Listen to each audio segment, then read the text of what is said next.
So, Dune Awakening. What are my plans at launch?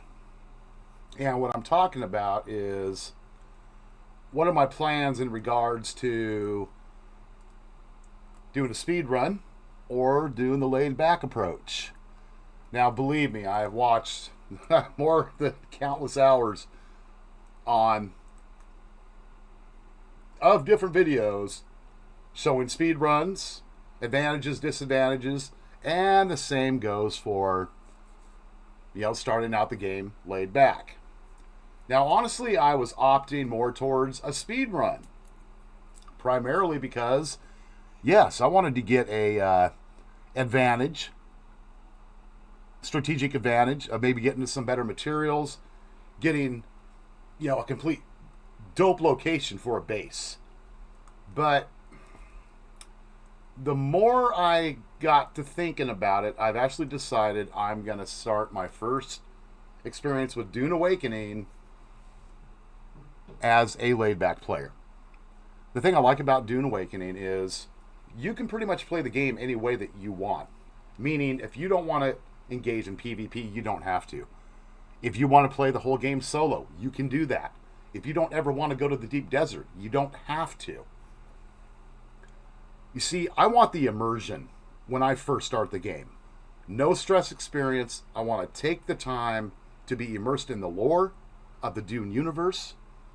I want to understand my character, the abilities, become competent in what I'm doing when it comes to all the different systems within Dune Awakening. Now, I will admit, once I get out of the starter zone and I feel confident with my abilities, what I'm doing, I am going to kind of transition over into more of a hitting the gas pedal, you might say. Once I get into the North Haga Basin, and I'll just have to take whatever kind of a base location I can get. Yeah, I can live with that. I'm cool with that. The other thing is, if you try to do a speed run, the methods that worked in the beta, there's a possibility that some of these things could have gotten changed up come launch. And I don't want to be stuck to that and end up bottlenecked. And I'm like, oh God, I kind of screwed myself up, right? So, the one thing they talk about in there is in the starter zone, you go to the extreme, middle southern point of the first Haga Basin, right? There's supposed to be an encampment down there, some sand bikes that, granted, apparently are in really bad repair, but we don't know how that's going to work. Is it going to be a first come, first serve basis? Are they going to respawn? You see, that's what I'm saying. There are going to be a lot of bottlenecks in there. I don't want to run into that. And I think the other thing, with myself personally, I am a competitive player, but after I understand what I'm doing.